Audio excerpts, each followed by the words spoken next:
Look at you. How are you? I'm good, you know, good old, same old. You're tan. I look fucking hot right now. Yeah, you look good. You look I look great. hot. You can say I look hot. You look great. You can say hot. I'm not gonna say that, Okay. but you look good for you. Why can't you say hot? Personally, you're not my type. Can you say it? Why do you need that affirmation? Because I like to win one against you every now and then. Okay, you're hot, Dana. Let's go. Well, today, I'm gonna teach you about the invention of, what do you think? The iPod. Very important device in the history of the world. Chairs. The invention of chairs. Cars. No. Shoes. When people say the invention of, Yeah. what are some of the top things that we know the story of? The invention of spaceships. I've never heard of anyone. Who would we even attribute that to? NASA. Electricity. We don't invent electricity, right? Yeah, We find kind it. of discover Yeah, it. we find it. The invention of the what device? A mill of some sort. Oh my God, dude. Sewing. You're so all over the place. The telephone. I said iPod, that's close. Who invented the telephone? Franklin. Ben. Oh my God. Well, he did electricity. Sometimes you say things that are so stupid that I actually have to like double check in my brain if somehow that's a fact I missed. Eli Whitney. Alexander Graham Bell. Bell invented the telephone. Now, he's credited with it, but there's a lot of controversy. A big part of the fact that there's controversy around who invented the telephone is that there were other people who were kind of working on it at the same time. In 1876, Alexander Graham Bell filed the first patent for a telephone. Okay. Bell had been working with deaf children in Boston. Ah, How nice is that? that is nice. Was he using the cans? I don't think so. How the fuck does that work, by the way? I've never understood that, but that has to do with how sound waves travel through a medium, right? In which A case, string? A string, yeah. somehow. No. That doesn't, no. Have you ever tried it? No, but that doesn't add up. You can see how a string is similar to a telegraph cable, right? Like a wire. No, wires are wires. Strings are, you know, strings. Okay, they're not dissimilar. No, but they have different material. All right, okay. It's too hot to do this. When you start talking cans and strings, I You can't. started talking cans and strings. You brought up cans and strings. I didn't bring that up. Why would I ever bring that up? I don't like when you yell at me. I'm not yelling, I'm speaking sternly. I don't like when you speak sternly to me. I'm not a toddler. You are. Well, kind of, but. You act like one. Okay, keep going with Bell. Starting in 1874, Bell had been working on a device that could transmit speech electronically. His big breakthrough was that he found a way to convert sound waves into electrical impulses, which he then passed through a wire, converting them back into audible sound. Don't ask. I know. You're asking the wrong guy. It's like putting a disc in an Xbox.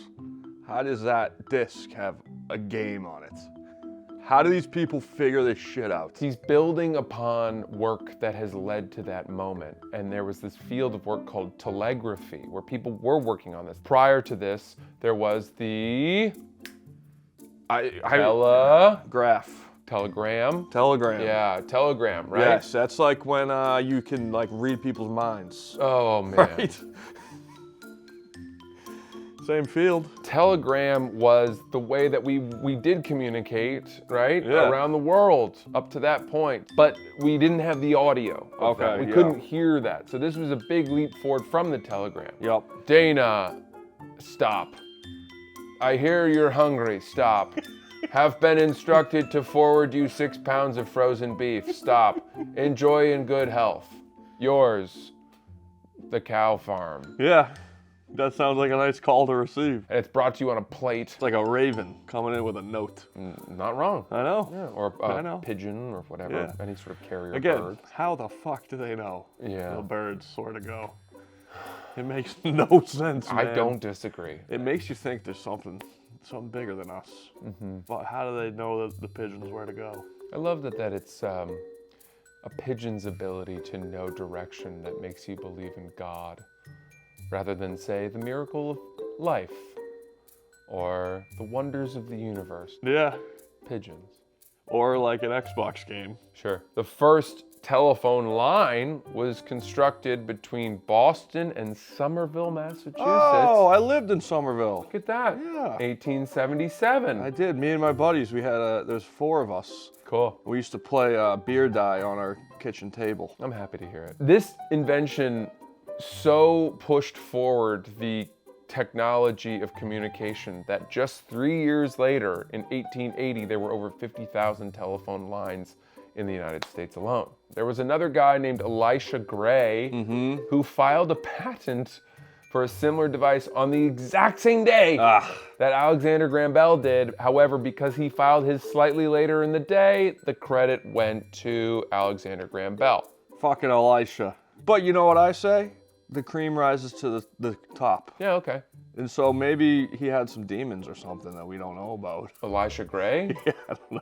And maybe maybe it's good that he didn't get all the credit. I'm sure that could have changed history. I see. There's another guy, I think he's an Italian guy named Antonio Meucci, who in 1850 developed a device that he called the teletrafono in order to communicate with his bedridden wife. You've spent many, many days, if not weeks, in bed. I like to eat in bed. You would have had to get out of bed. I do a lot of errands. I do. He tried to file what's called a caveat, which was a precursor to a patent, but because he didn't have the money, he couldn't renew his patent and it fell through. But in 2002, somehow the world decided to actually credit him for his work on helping to develop. Bell formed a company called the American Bell Company, right? Later, when they started spreading more long distance kind of lines and things like that, they filed a new company called the American Telephone and Telegram Company, also known as AT&T. Bingo. If this guy had any fucking ounce of marketing ability, he'd call it the Bellaphone.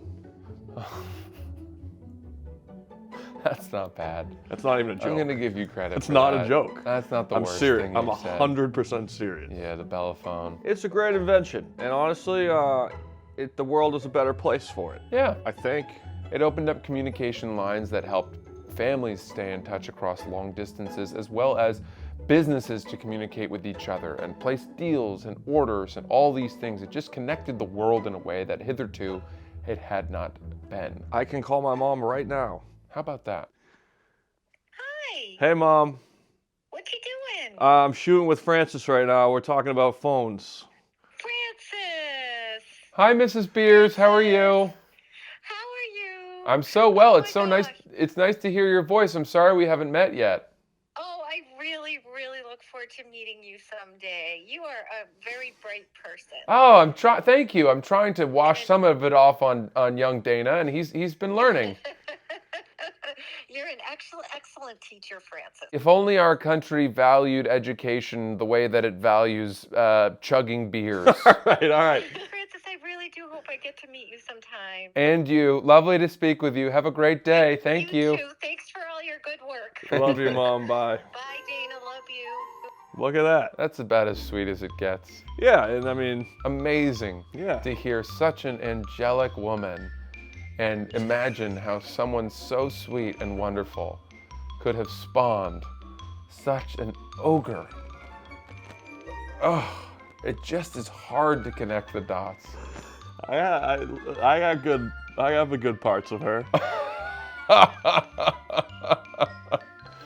Well, that's the telephone. All right. Appreciate you, Dana. Thank you look Franny. hot. Thank you so much. Good stuff, brother.